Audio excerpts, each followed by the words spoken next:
Welcome to Eat Blog Talk, where food bloggers come to get their fill of the latest tips, tricks, and insight into the world of food blogging.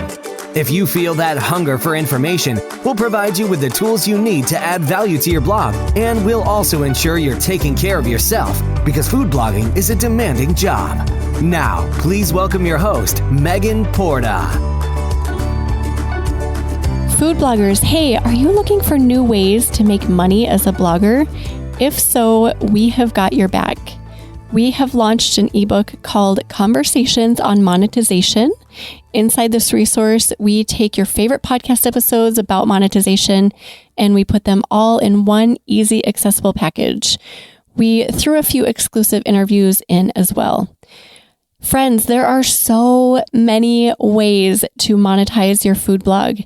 Inside this ebook, we have interviews with success stories like Todd Bullock, Alyssa Brantley, Kelly McNellis, Jenna Carlin, and more. All of these examples have become successful through completely different monetization strategies.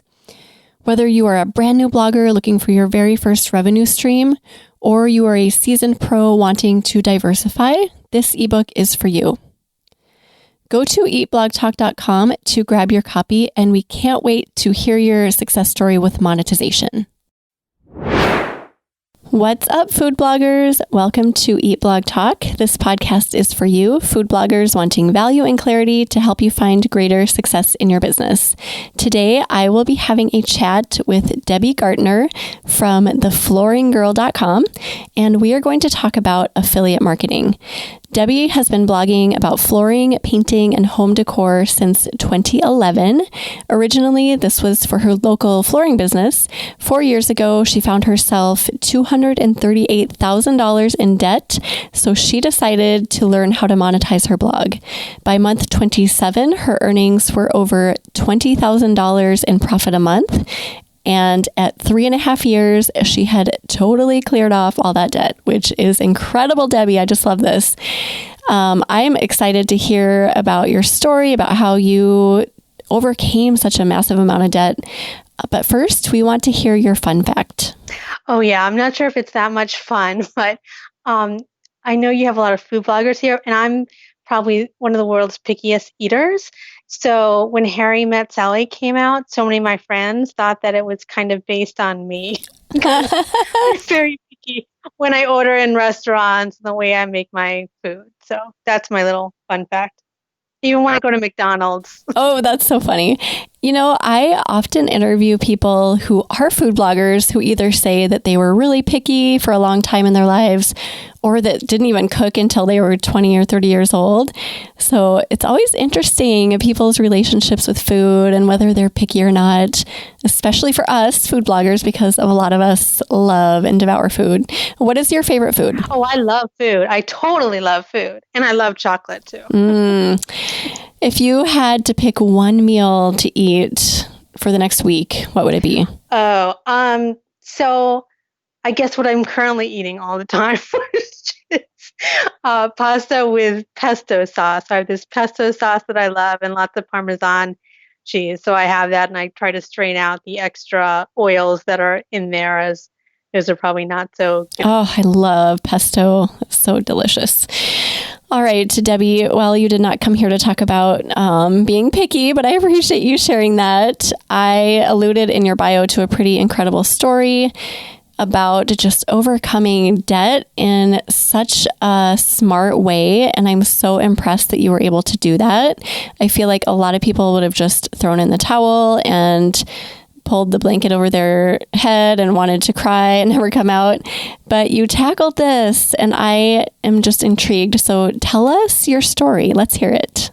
Well, thanks. I appreciate it. And I don't want to, say that I went on this thing like head on with a whole plan.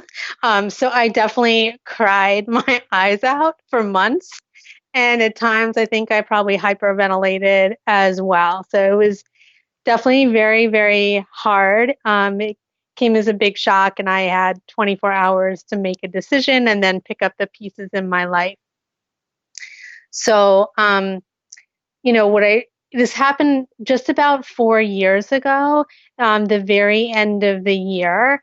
And, finally, when I got to December 31st. I was like, okay, it's going to be a new year and I'm going to basically start over and start a new life and a new attitude. So I better pull myself together. So that's what I tried to do. It was very, very hard, and I was still would cry every day, but only once a day, which was a step in the right direction. And to be honest, the debt was so overwhelming. I didn't know how I would overcome it. I knew that getting a regular job was not going to solve all my issues. But one thing I did psychologically to help myself out, because $238,000 sounded impossible to me. Like, I still can't believe that I did it, but it really sounded impossible. So I faked myself out and I broke my debt into like two big chunks.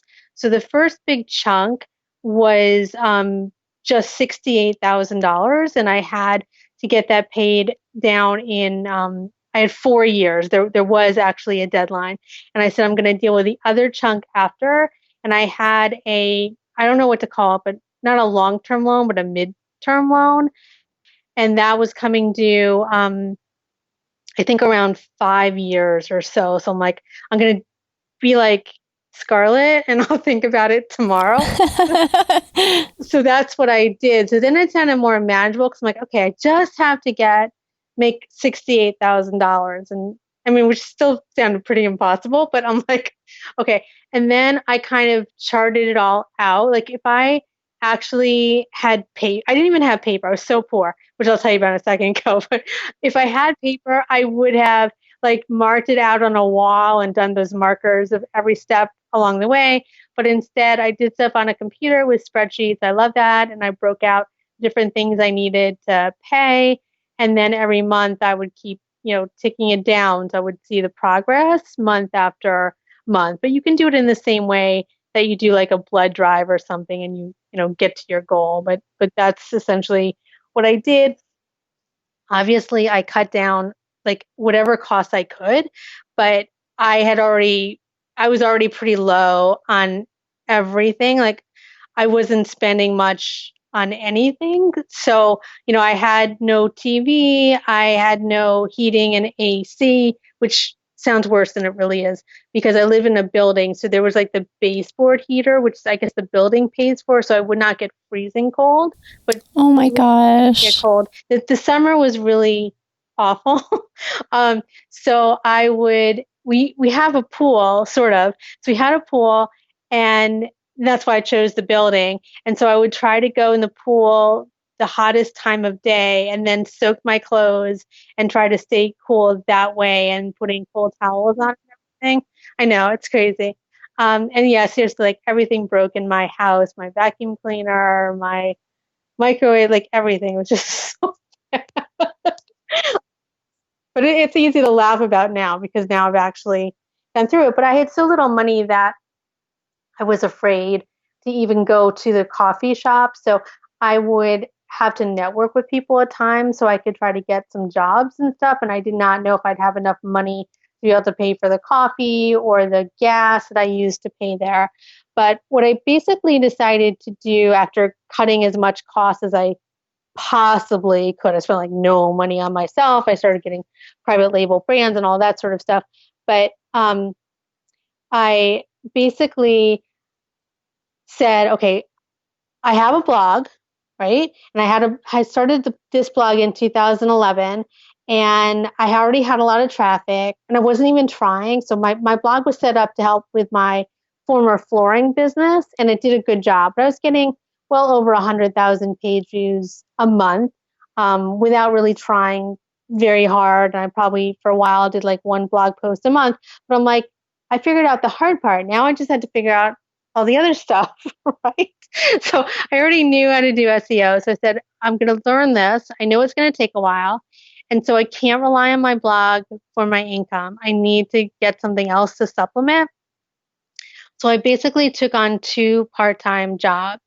So one was actually doing blogging and SEO for other people, for local businesses. So I did that. And then the other thing I did is I went to one of my painters who I used to refer flooring jobs to, and he would, I mean, flooring customers to get their paint done, and he would do vice versa for those that needed their floors.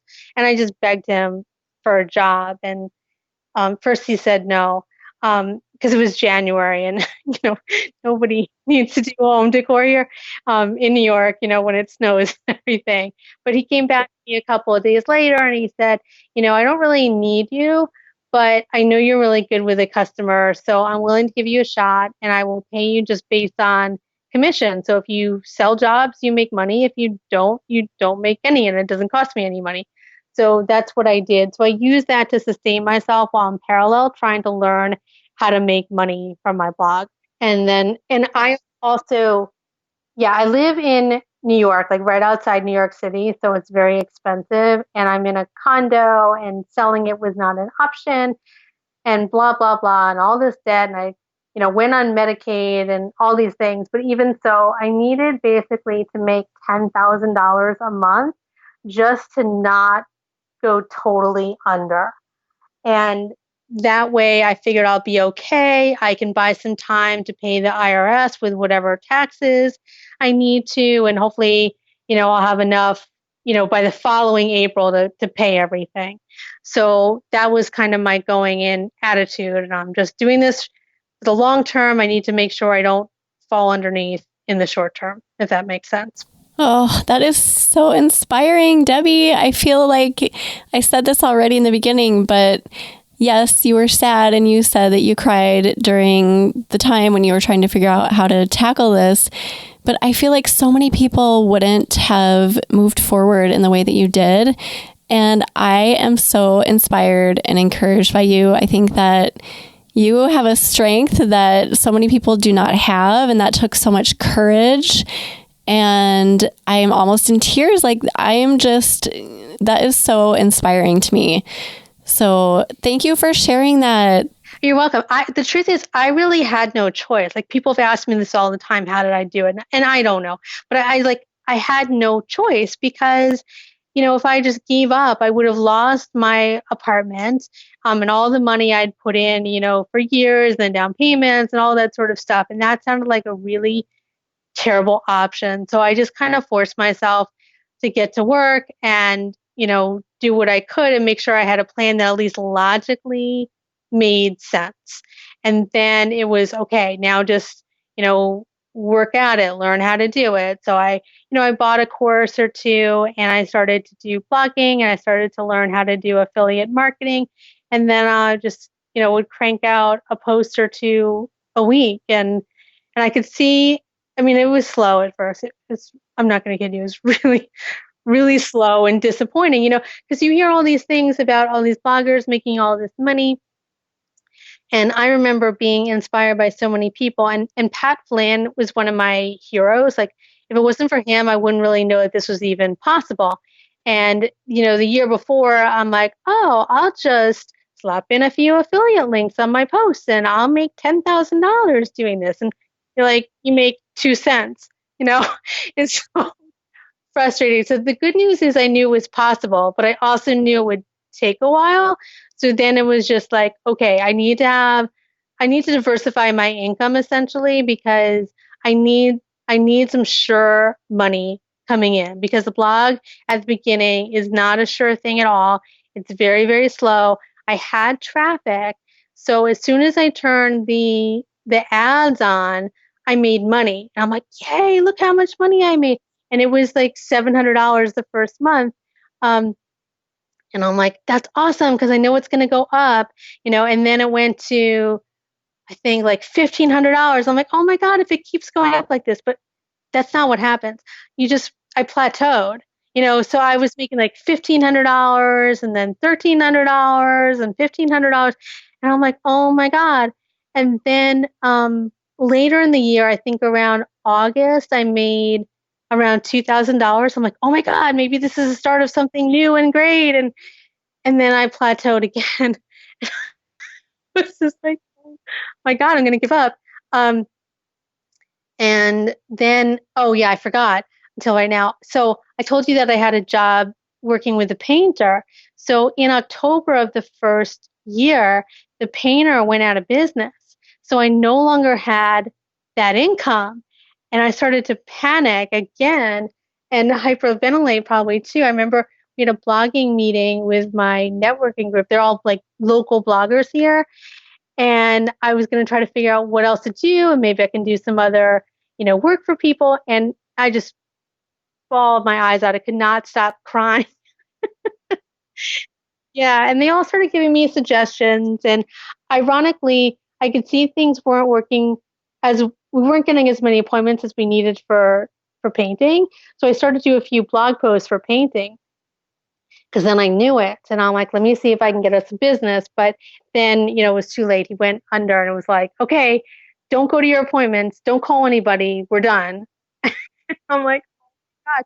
But so then I started to do some blog posts about painting and stuff like that. And I just started working really hard. And then like maybe I can get another job doing painting. But of course, no one wanted to hire going into the holiday season. So I just worked really hard on my blog. And in November of that year, I somehow made $3,100. So I was like, oh my God, look at that. Like over $3,000. Like, oh my God. And I'm like, well, let's see what I can do next month. And the next month I made $4,100. I'm like, oh my God, oh my God, oh my God, let me just keep doing this. And then I'm like, no, January is a terrible month. All the ad rates go down. But of course, my website had crashed in December, so it wasn't really a fair comparison.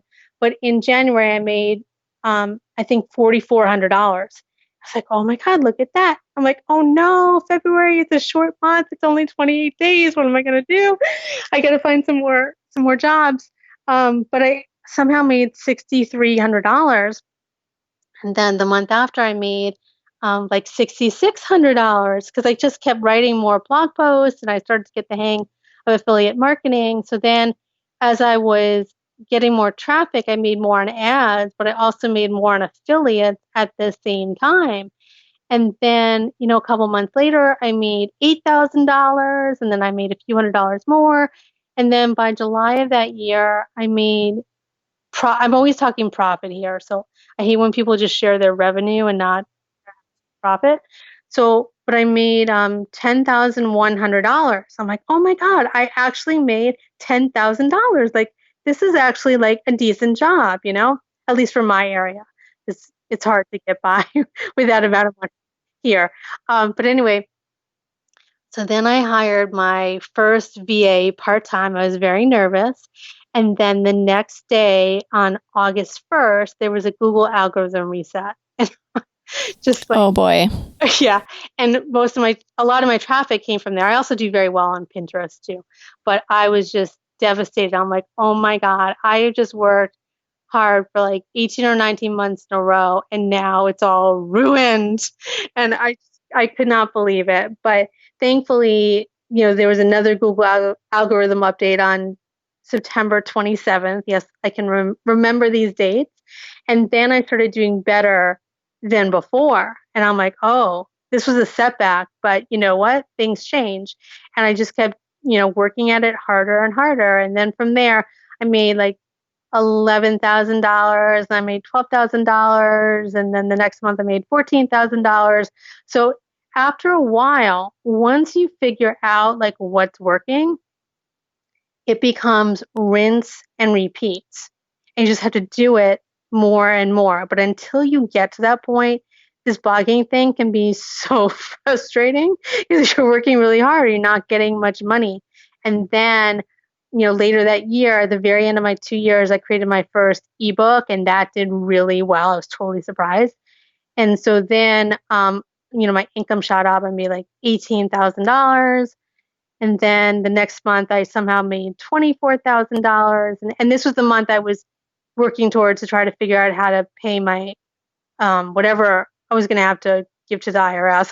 I didn't know how much it was, but I thought it was pretty bad. And on March 31st, my CPA called me and he told me how much it was. And I like didn't even know what to say. I was speechless. And I was like, are you missing a digit? And he's like, no. I was like, oh my God, this is $25,000 less than what I thought it was going to be. And then he reminded me of all this other stuff and these accumulated losses I had. Like everything was legal, but I totally forgot. Like this is the power of having a really good CPA. They know how to actually save you money. So they're not really a cost, even though it feels that way. They're really an investment. And so that was the point. I started screaming. I realized that I was done with that $68,000 in debt. Oh my gosh, that's so amazing. Oh, that had to be such a huge relief for you, and so amazing that you were able to do that. Thanks. So yeah, so at that point, I was just like, oh my God. And I was so happy in this Facebook group. I had a sale going on, and I just mentioned, oh my God, you guys, I got out of the $68,000 in debt. And now I'm leaving my book up for sale for another few days to help you guys out because I'm so happy, blah, blah, blah. And then I sold more and made $24,000. I just couldn't. Man, that is amazing. Yeah. You're on a roll. It was like the momentum just built. And then, yeah, it was like your amount of money that you were seeing come in just kept growing, which is, we all want to see the growth, right? That's incredible. Exactly. And first I'm like, oh, this is a fluke. Like, it's not going to be that good next month. And of course, the next month was not as good, but it was still very good. Like it was, I forget, $20,000 or $21,000. And then the next several months, it was like $22,000. But at this point now, for me, it's been 22 months in a row, all with at least $20,000 a month in profit, not in revenue, in profit. And so you're right. Like the snowball was building, and I just kept paying off the debt more and more. And then as the debt went down, I was paying less interest on it, and it got, better. And then I could actually invest in some stuff. At some point, I bought a few little things for me, like my back was uncomfortable while sitting on my bed. So I got one of those pillows that would be more comfortable. And I would do all these things where I'd say, okay, if you get this amount, you can treat yourself to coffee for a month or something like that. Like all these little things that meant so much. Yeah. Well, yeah, the self-rewards are huge. I do that for myself too. I follow I think it's called Profit First Strategy. It's a book. I finally read that book. Yeah. I read that actually during Christmas time.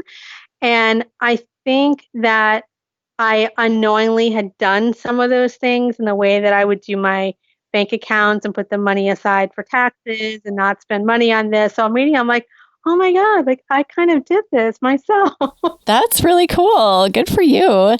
It is a really smart strategy. And one of the things I like that the author talks about, is using the profit as kind of a self-reward. So you pay yourself a profit. I mean, every time you get paid, you put a certain percentage of profit aside. And then at the beginning of every single quarter, you take that profit and you like treat yourself to something. It's like a way of saying, good job, you did amazing. So that's just one of the strategies. But I love that you do that. I think a lot of us are the same way in that we are motivated by those little things. Like you mentioned coffee, Debbie, me too. That's what I do. I'm like, okay, if you meet this goal, you can get coffee for yourself. And that's something that I don't treat myself to all the time. But isn't it funny how just that one little thing, like coffee out, is just so extravagant and can motivate us so much? Oh my God. Yeah, it would be like lots of little things like that. At one point I bought a new vacuum because my vacuum didn't work, So it'd be these little things that just ended up meaning so much to me. And they just motivated me to make sure I reached whatever that target was that I set for myself, except I would do it then at that point every month.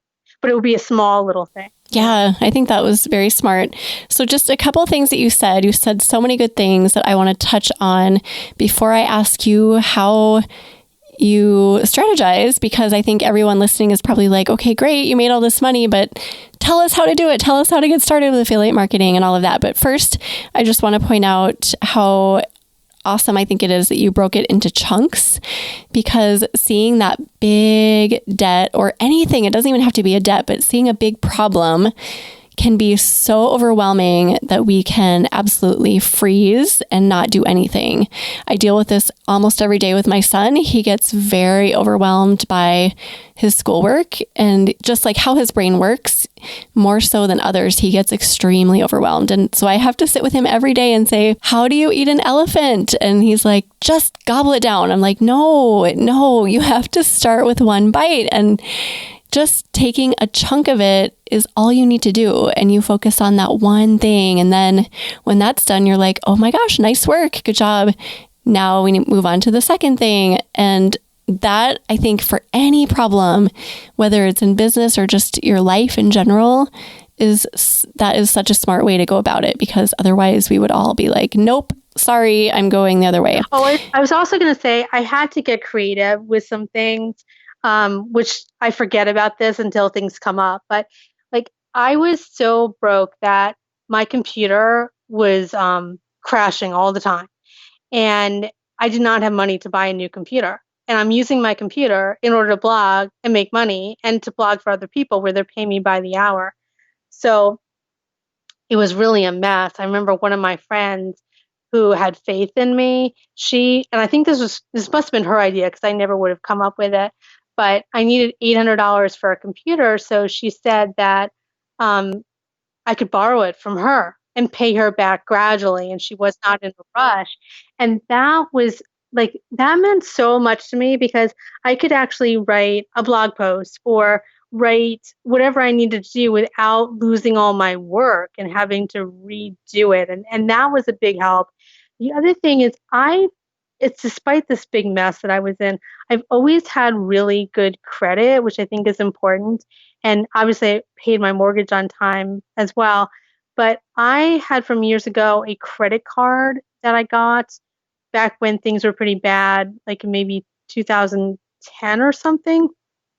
So it's one of those things where if you paid like at least 10% of the balance by the due date, then you only had to pay like 7.25% interest, rather than the 25% that you pay on credit cards. And so I would do that each month and then use the other money to pay off the things that had higher credit as well. And I got creative with some of the places that I owed money to, because there's only so much credit that I had. But I said, look, I will pay this back to you, because I got this $5,000 bill, I don't know, 2 months after I was into this whole thing, and I was like devastated again. But I called them. I said, look, can I pay you $1,000 now?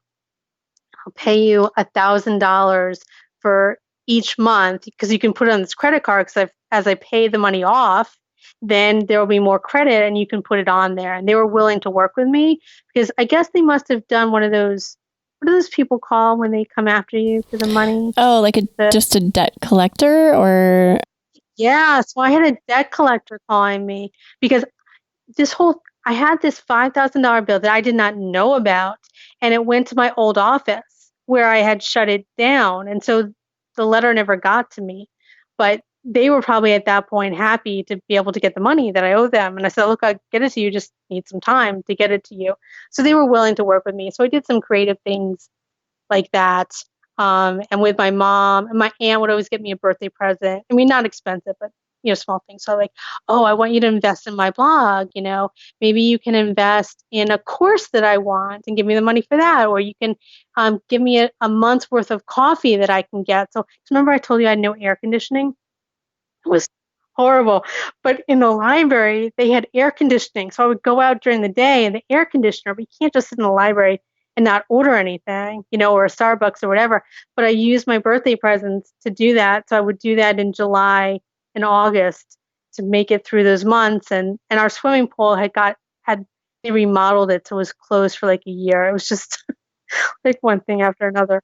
Well, you are resourceful. Oh my goodness. As you're talking, I'm thinking, wow, you are just like the most resourceful person I have ever met. That's incredible, all the ways that you thought through things. I'm not the most, but when you're desperate, like you start to realize things that you didn't realize before. Like, oh, let me try to figure out a creative way to do this. It's like, Did you ever see that video on the 4-hour house? I don't think so. So I must have seen this a long time ago somewhere. So in some brainstorming session, they're trying to like open up your mind. Like, how long does it take to build a house? Oh, 6 months. What if you do it really quickly? Oh, 4 months, or maybe you can get it down to 3 months. You say, well, what if I said the challenge is to build a house in 4 hours? How would you do that? And they show this video of how they do everything. They completely do everything differently. Or it's like in that movie Witness, with Harrison Ford.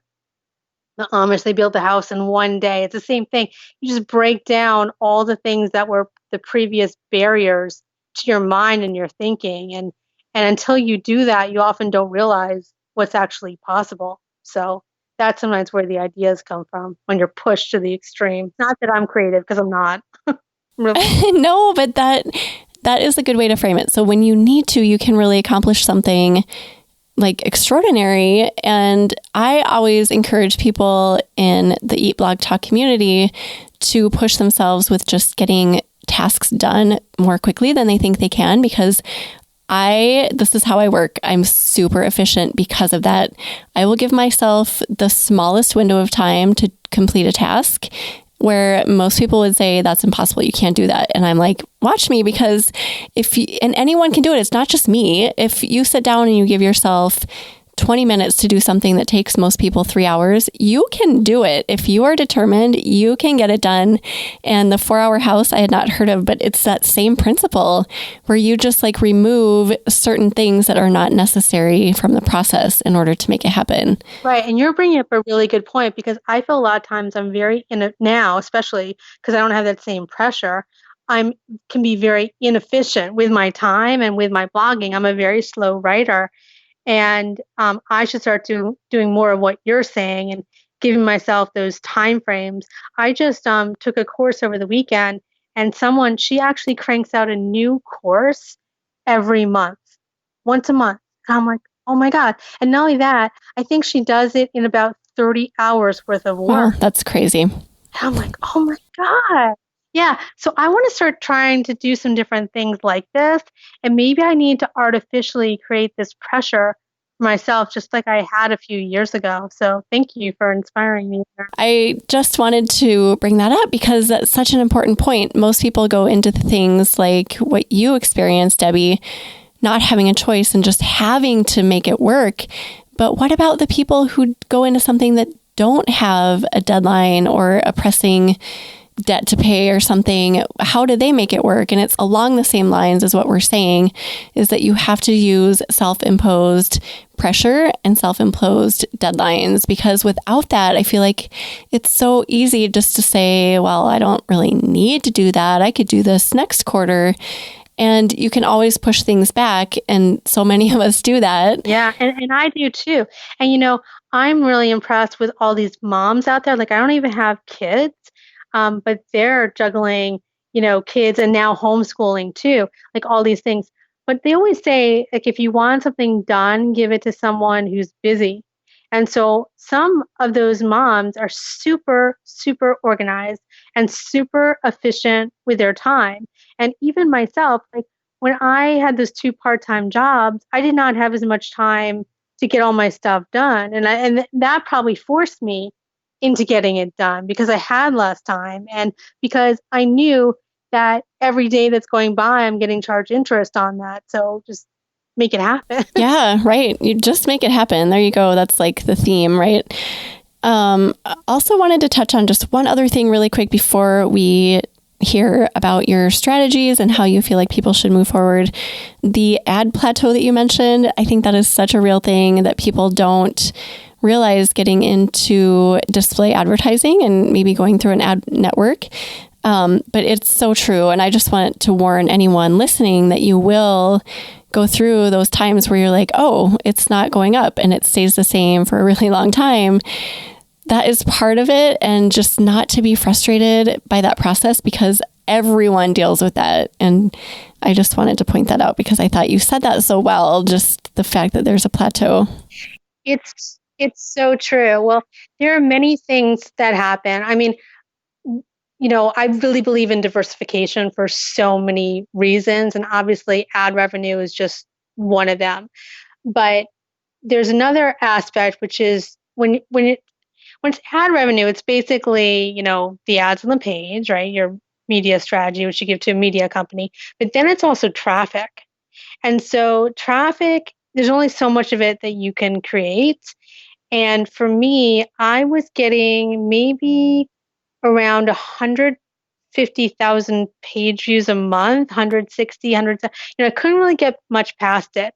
And it turned out that one of my biggest barriers on that, and I had no idea until later, it was my hosting. So my site has always been slow, and I had used HostGator for years, and I would make, incremental changes and like an upgrade to this, but they were like small incremental changes, and it was really frustrating.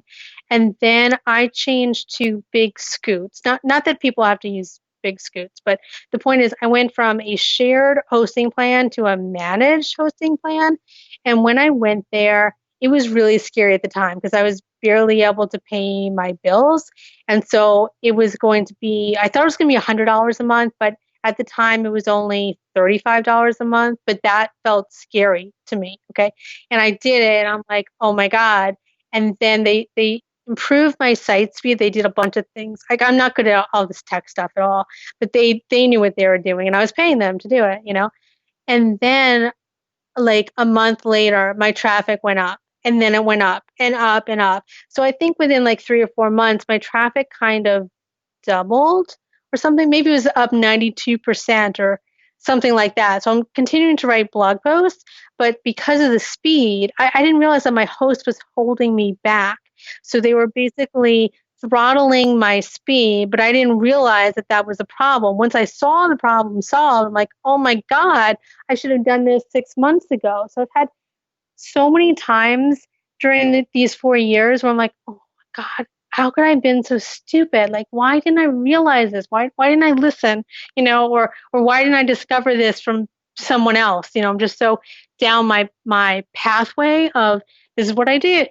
This is what I do, and just do it and rinse and repeat. But you have to start over time to fold other things in. Like when I started to create products as well, then my income started to, go up. When I started doing affiliate marketing and I was more focused on what that was, my income started to increase, if that makes sense. But you kind of learn some of this after the fact. And I wish I could go back in time and tell myself, like, just do this, like, listen to your future self. Yes. Well, I'm with you. There are so many things that if I could go back to a past Megan, I would definitely tell her, do this, don't do that. But you know what? The past is the past. And I always say this too. It's just like, that was my story. For whatever reason, I needed to learn those lessons the hard way because I learned a lot of blogging lessons the hard way. I feel like harder than a lot of other people, but that's just my story. Maybe that's what makes me a good podcast host. I don't know. Maybe it adds value to Eat Blog Talk in some way. I just have to believe that because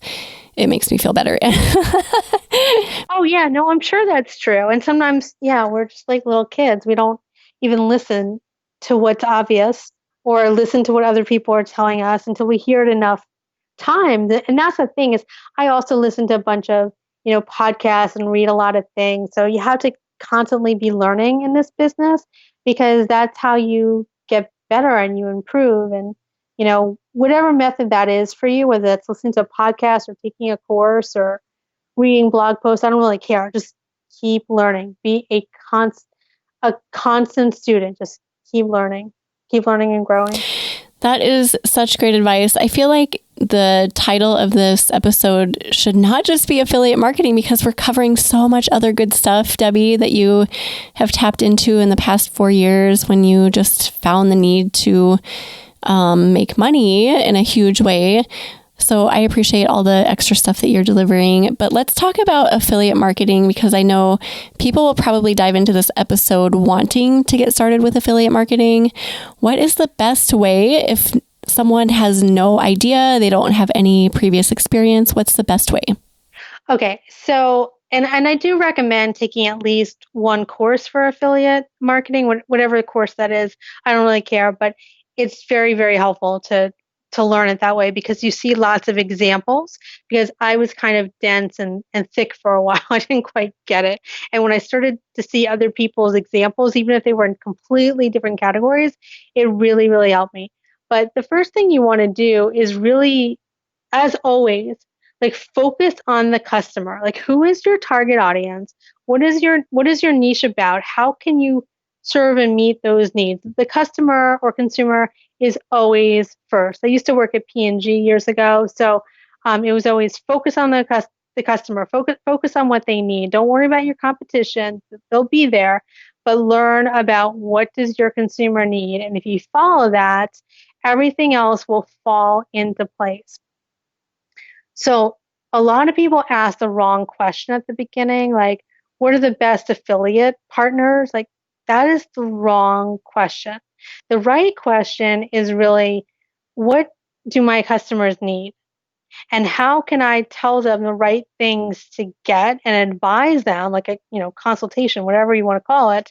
And then who are the affiliates that have those products? For me personally, I started with Amazon, and I think that Amazon can work with a lot of niches and a lot of stuff.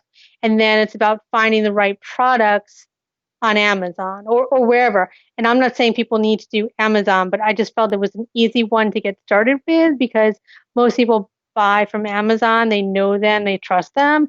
But it's not just Amazon. It's like what's right at Amazon. Amazon, they sell almost everything, right? So for me, I started with things that are good for my audience. So I write about hardwood flooring, which unfortunately is not really sold on Amazon. So I'm sure you can imagine that was kind of hard. But I said, well, what do they need? Well, my customers always ask me, what's the right cleaning product to use? So I could write a blog post on that. What's the best cleaning product for hardwood floors? What's the best vacuum to use? What's the best whatever? And just figure out those things that are right for your customers. So that's what I think you should do. It's not about being with a broad affiliate network like Share a Sale or Impact Radius, and you're welcome to check those out. But at the beginning, I kind of made this mistake, and I think a lot of others do. You try to do too much at once, and you're spending all this time applying to networks and asking people what are the best affiliates and what are the best products, and you go in there and then you have to get accepted again to another program within a program. You've got to keep track of all your passwords, blah, blah, blah. And it's very frustrating and it's not productive.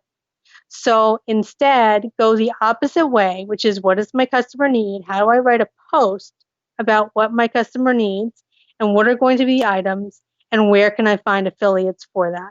Does that make sense?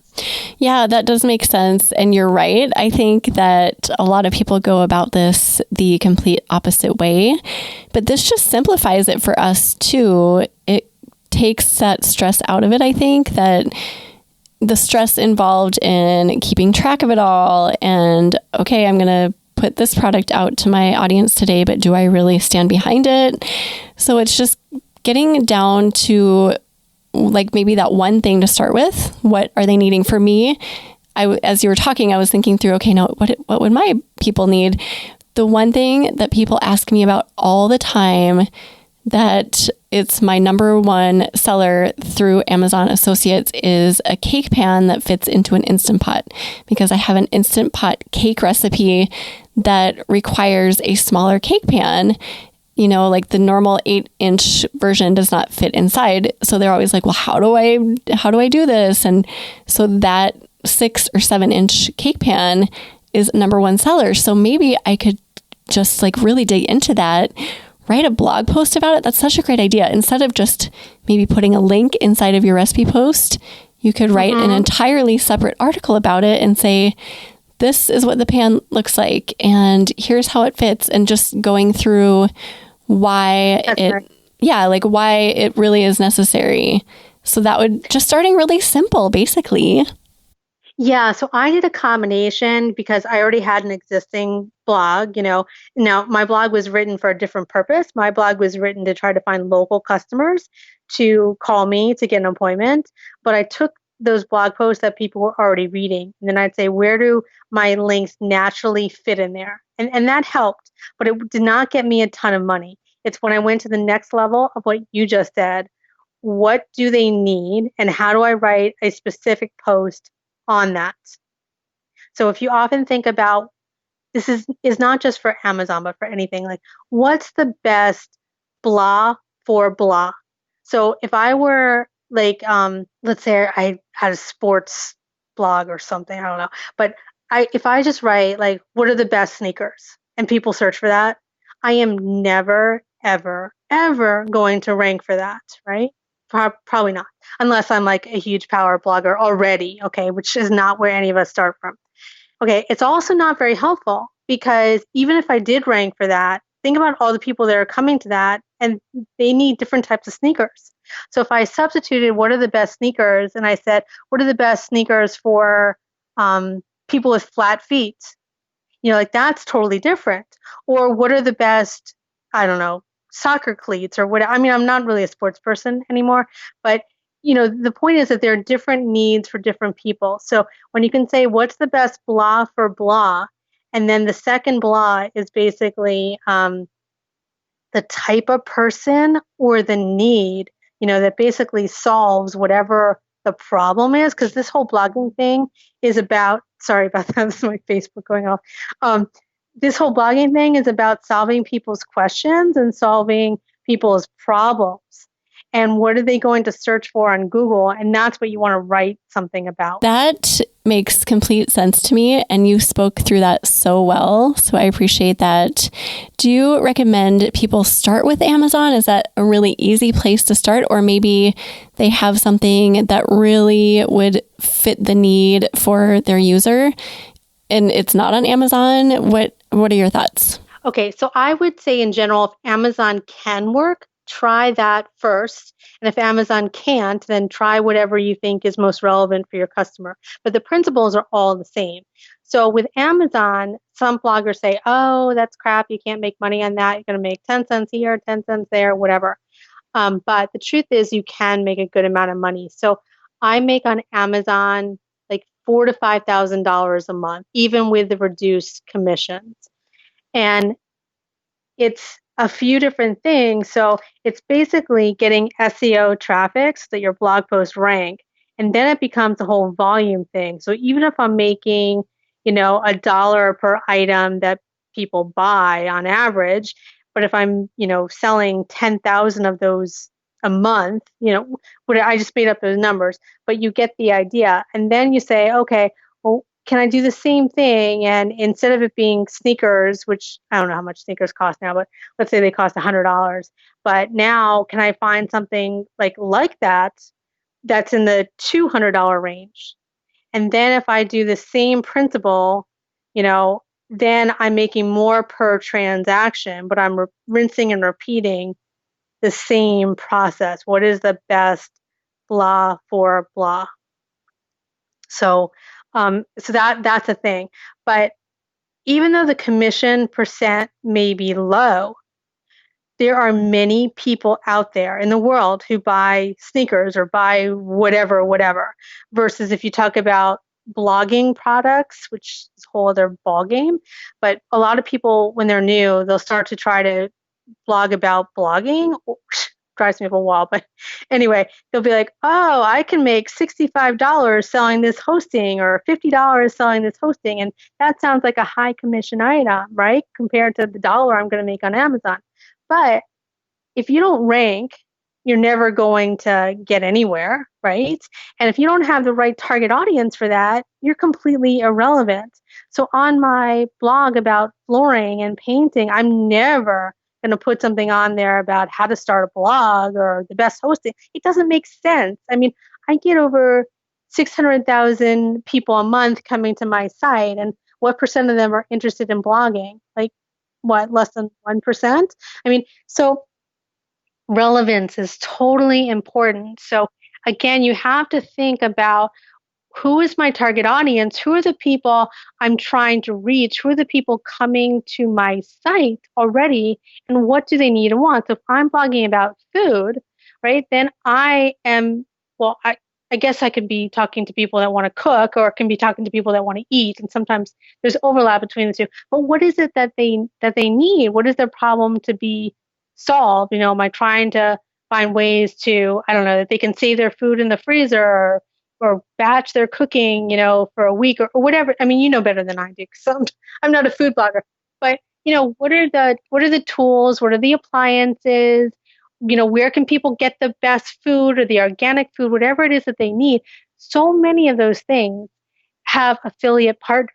You may just not realize it. I mean, even on Amazon, there's like Amazon Fresh and all that stuff. Like people should just search for, pretend there's no affiliates out there that are good or bad, and just say, what does my customer need? And let me try to find an affiliate that fulfills that need. And then let me try them out and recommend them. That is really great, solid advice. Do you have any thoughts on how many affiliates people should juggle at once, especially if they're just getting their toes in the water? Well, I guess less is more. So always, it's the same thing. There's only so much we can juggle. So I don't know, maybe I'm making this up because I have not really thought about it, but maybe 4 or 5 at the beginning. The point is start with a few, get your feet wet. And after you start making some money on some of them, then start branching out. So with Amazon, they have a bazillion items on there, right? But that's still one affiliate. So I can write hundreds of blog posts theoretically just with Amazon. But then you want to branch out and diversify, not only to grow, but also to stabilize your business. So, when I started making money on Amazon, and by the way, Amazon is really good because they have a very high conversion rate. And people always look at how high is the commission, which is only like you selfishly looking at how much money you make, not what your customer needs. Okay. But there's the other part of the question. How often does it convert? If it doesn't convert, it doesn't matter if I get $1,000 per commission or $100 or $1. Like 0 times 0, 0 times 100 is still 0. It's 0, right? So with Amazon in March of 2017, they dropped their commissions. And this is around the time that I'm starting up. Like I started probably the very beginning of January 2017 and sort of like the end of December. But end of December, I was closing down my business and I was crying and I didn't know which end was up. I didn't know what I would do. I didn't know if I'd lose my place or anything. But kind of January was starting. And then this happened 3 months later. And I remember seeing people in a group and they said, oh, yes, this happens all the time. And I'm like, oh my God, and I was so happy because at that point I was getting up to 7% commission, on Amazon, because the way it used to be is as you would sell more, it would go up and up, and then it would go up to 7.5%, and then 8%, and then up to 10% or something. And so I felt like I was ruined, but I'm like, all right, so if I know that this is common, I have to make sure that I diversify my business. I need to think about this like the stock market. Like you would never buy just one stock, right? Because there's tons of variability in the stocks. Instead, you buy multiple stocks to diversify, and then you grow, and then things go down. Like, when a company messes up or has a violation or whatever, or like COVID, we've got that now too, which we can talk about in a minute.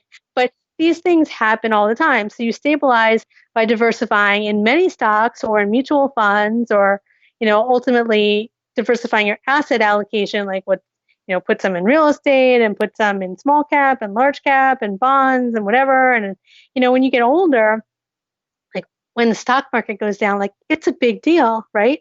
But if you're like 20 or 25, you're like, oh, this is good because now I can buy more stock and I will make more money in the long run, right? It all depends on where you are in life. But if you diversify and smooth things out, it's going to keep building. And then when stuff like coronavirus happens, you're less devastated. I mean, obviously, Corona affects all of us in many, many different ways. But if we talk about, from a blogging perspective, obviously, if I was in travel, like that would have been devastating for me, right? But I was lucky that I was at least in home decor, but none of us went through this thing scot-free. So, for me, my ads, of course, went down. I made a lot less money on ads, and that happens basically in any recession. And there are recessions every few years. So you can't just be dependent on ads, you have to have more in affiliates. I'm like, okay, that's all right. It's not so bad, even though it's bad. It's not so bad because my affiliate, I'm still making money on those. And, ad revenue changes throughout the year, right? Like November, December, like awesome RPMs, right? Get to January, it's like half the amount. And everyone's all surprised if they're a new blogger, but it happens every year, right? We see it happen all the time. So if you're prepared, it's not as bad. But when you have affiliate marketing, like my Amazon commissions do not go down that much when I go from December to January. Yeah, people buy some more stuff for holiday gifts and things, but I'm still on track to probably make, I don't know, I think I've made 2,400, 2,500 or so for the month, and we're slightly over half of it. So I'll still be within my range even so. But no, of course, when this whole thing happened, affiliate commissions got slashed, which was very painful. Okay. So the commissions, I used to make a lot of like 8% commissions for home decor. And then that went down to like 3%. So that was more than a 50% decline. But it didn't stop there, right? So one of my partners, they just completely shut down. And it was for paint samples. And I'm like, why are you shutting down? Like, people are painting, they're stuck at home, like, and the stuff is like taking off like gangbusters, right? And like, oh yeah, but we need paint for the paint samples, and our paint supplier is shut down because of the coronavirus. Oh my God, I didn't realize that. And then I had something else where the commissions went down too, or something. I can't remember, but I basically was looking at my everything when I added in the ads and the Amazon and the other affiliate was down like $12,000 a month. And I'm like, oh no, I still have all this debt because at that point I forget what I had, but I still had a lot of debt. And I'm like, I'm so close to my goal. Like this can't happen. But I have products too. And the products were the ones that were most stable. And you have the most control over your products because you own them, you create them, right? Which means I can create more products. I can figure out how to market to my email list better. And I just created more. So I created more products. So it ended up stabilizing things. So when I was looking to be down to maybe $14,000 or $15,000 in April, I ended up making $28,000 despite all these problems happening. And then I created another product. I'm like, okay, I just need to pivot. And I seriously, I think I pivoted 4 months in a row, just like so many other bloggers. It's like, do this now. This is going down. Oh no, I need to do this now. Oh no. But the more you're diversified, the better off you are. And diversified means many things. It can mean I can diversify my affiliate partners. So I have several affiliate partners. Reward style is my second largest one. So I tried to double up on that, or double down, whatever the right term is, because they did not cut the commissions, right? So I'm like, let me just work on getting the blog posts that are already done and getting those to rank higher, or getting my links to convert better, because I can make some more money there. And let me do more products. And and then I started to do some more printable, or create printables on my for my home decor stuff as well. So, and I have my home decor stuff. I started to do some SEO and blogging about blogging stuff because that's what I was doing, this whole quest to get this debt down, right? So I have these 2 SEO books, and then I created more as time went on. And then I can market in that way. I can market other people's affiliate products as well. So you can also diversify by like asset allocation is kind of like affiliates versus products versus ad revenue. But I can also diversify by having multiple blogs. So many people will do multiple sites. They'll have niche sites. So some people that were in travel, they then started doing like a homeschool blog. And you can totally do that. You just have to keep thinking. I think about this like layers. Think about the winter. What are my layers that are going to keep me warm when everything gets really bad? And they can't peel off all the layers from me.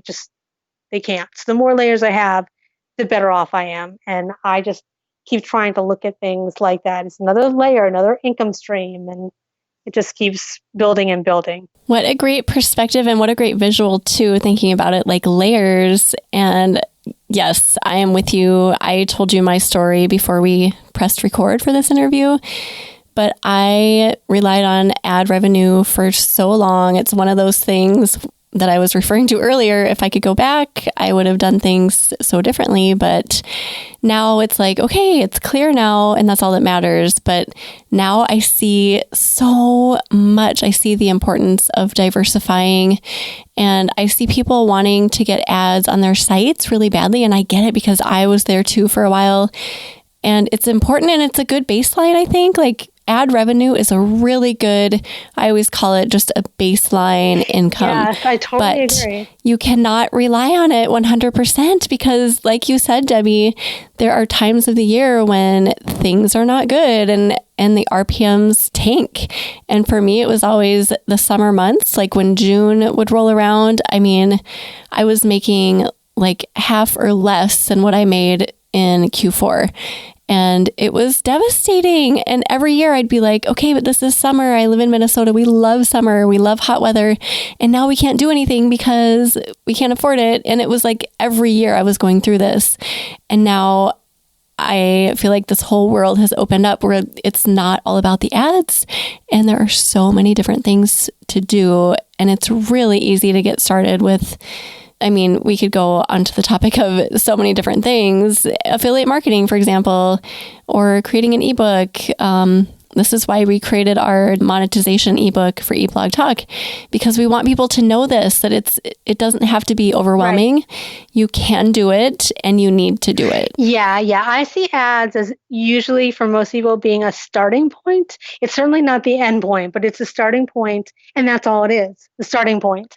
And then how do you stabilize things over time? My flooring business was exactly the opposite. So, in the winter and come the holidays, nobody wants to do their floors. Once you have a Christmas tree, the floors can't be done until the Christmas tree is removed. And then when it snows here, like it does where you are, people don't want to do their floors. They don't want to paint. They don't want to do all the stuff. They don't want people coming in with the snow or anything like that. Even if it's not snowing that day, they don't know, because some days it will snow, right? So then you're like, okay, now I have to wait until March. And so I wanted a business where I wasn't taken in by these seasons all the time. And so I wanted to make sure that my blog was more weatherproof. So if we had snow days and the flooring jobs got canceled, I wouldn't be panicking like, oh my God, when are we going to reschedule this job? I need a much more uniform sort of income coming in. So for you, your downtimes are the summer. For me, the downtimes were the winter and the holidays. And now, given everything that I've done, I don't notice a ton of difference. Like my baseline or my waterline is obviously it's higher than what I needed to be at, like over $20,000 a month. But, and then I'll have some months where it's like extra high. November is always a very, very high month for me because of Black Friday and stuff like that. But I am still doing really well during almost any month. Like even this month, January, which is a pretty sucky month for me, I'm probably going to be, $21,000, which I think is good. So then you use your other forms of income to get by. Now, the truth is, when I was first starting, I told you I was doing some basically freelancing, doing blogging and SEO, but I was making a steady, $4,000 a month from that. So even when the blog income was lower in January, I at least still had that other income. And that's another way that people can supplement, is doing freelancing or VA work or any sort of thing. And you can even choose to up that during your lower months and decrease it during your higher months. Like the world is your oyster. You're running your business, not vice versa. The business doesn't run you.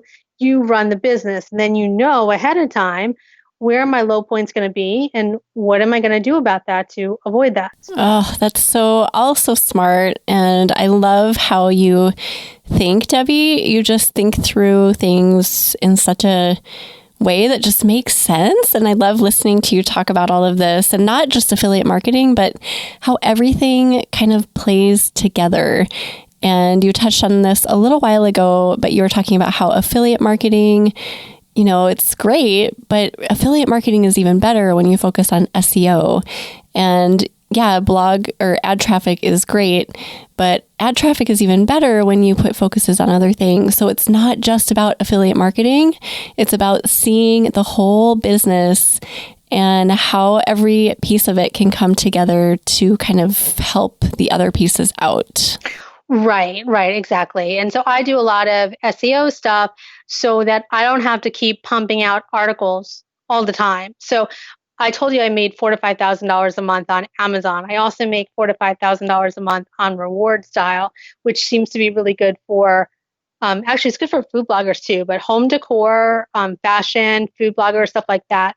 And so I'm constantly bringing that in, but it's not like I'm producing lots of content at this point. So I have maybe 300 articles on my site from over the years. And my first 2 years, 2017, 2018, I tried to pump out a lot of content and refocus because I wasn't focused on affiliate marketing. But once I got to that point and I had a lot of traffic, then it's more like maintenance and continue to grow a little bit. So in 2019, I only did 6 articles. So one every other month. And then last year, I only did 5. I was intending to do 6, but I was like, I'm too tired. I don't feel like it. I don't need it. So I didn't do it. So I still have an article waiting for me to review that someone else wrote. So I had to put that on. But you don't have to keep pumping out lots and lots of content. Once you get to a certain traffic level, and I don't know if there's a magic traffic level or anything like that. But once you're at a good point in your income, I guess I would say, you can start to be more choiceful about what you do and what you don't do. The other thing, aside from that helps affiliate marketing can be an email list. So this is I've made so many mistakes, but this is one of my bigger mistakes, I think, is that I didn't do email sooner. And all these people would say, oh, I should have started email from day one. And I honestly think that that's a really bad plan too, because if I had started email day one, I would have given up on it a long time ago and it would have been a chore and I would have sucked at it. Okay. But I started doing it in, I think, a year and a half ago or so. And I did it for my SEO list. And I was like, oh, you should start doing it. And I'm like, God, I can't keep that up. I'm like, SEO is the key. And the truth is, these are all building blocks in the whole framework. So yes, SEO is key.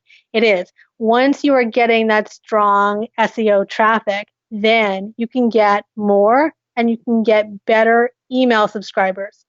So SEO will free up your time. So then you can focus on, how do I make products? How do I get more email subscribers? How do I create funnels to get them into my products? It's all related. I just see SEO as the first step because that's attracting your right target audience to your blog to then sign up for your, opt-in, which I'm pretty bad on that on the home decor side of the business, but on my other part of the business, it worked like clockwork right away, and I could see the potential. So now I'm like, all right, how do I take this learning from the last year and a half, and how do I apply that to home decor? Like, what are the products and printables I can make? What is the opt-in, and how do I create funnels for that to get them in there?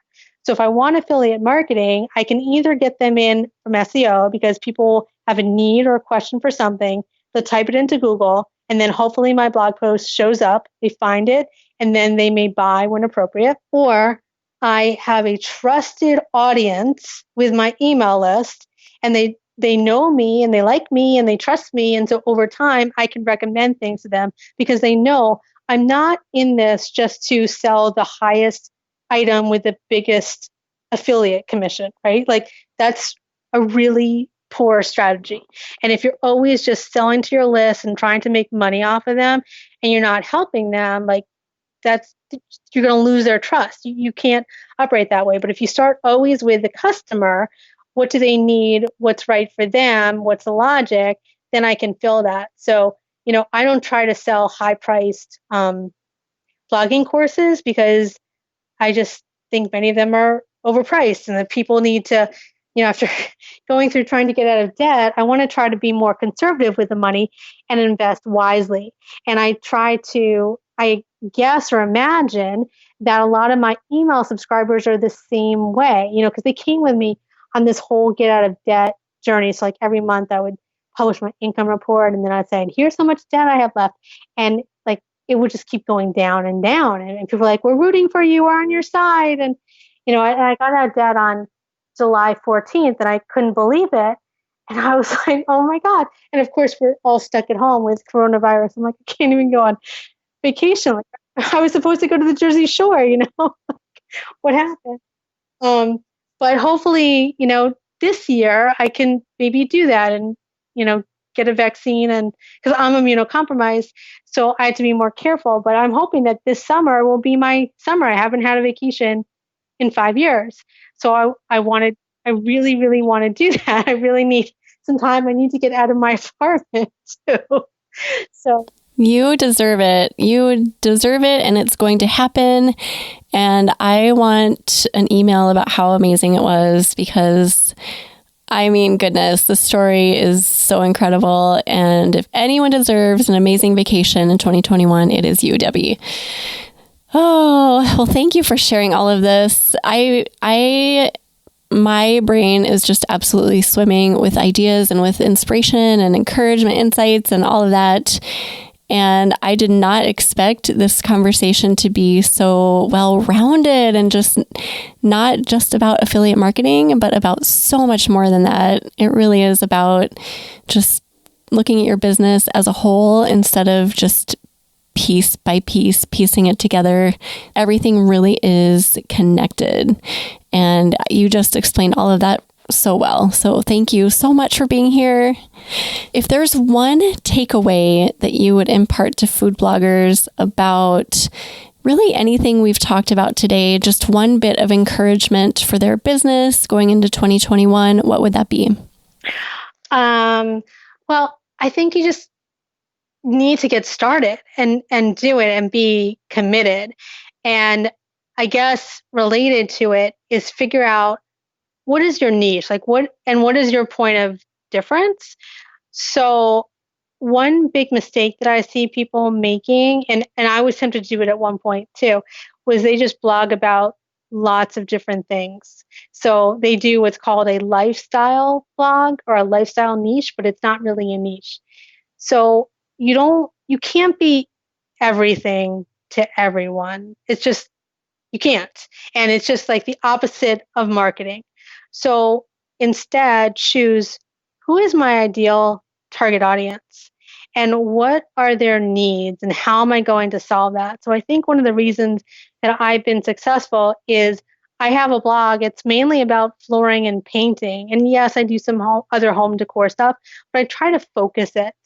And then what are those questions that people have? So my advice would be either niche down or choose a niche in the first place and go deep rather than wide.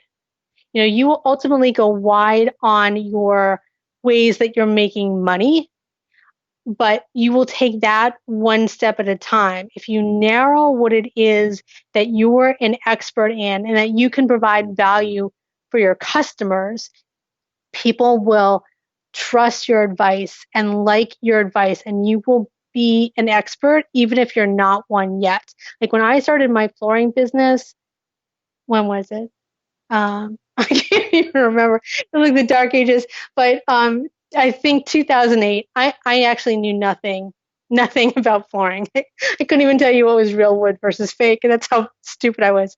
But now I can tell you like all the different species and the colors and this and how to sand your floors and how to do this and that. You learn it and you become an expert and you become passionate about it. And so that would be my advice: is find one area that you are really, really good at and dive deep into that. And then think about all the different ways that you can monetize, and do not worry about doing it all the first year. In fact, don't. You will probably fail if you do that. Like I told you before, I'm glad I didn't do email at the beginning. Like I really am, because I would have been really bad at it.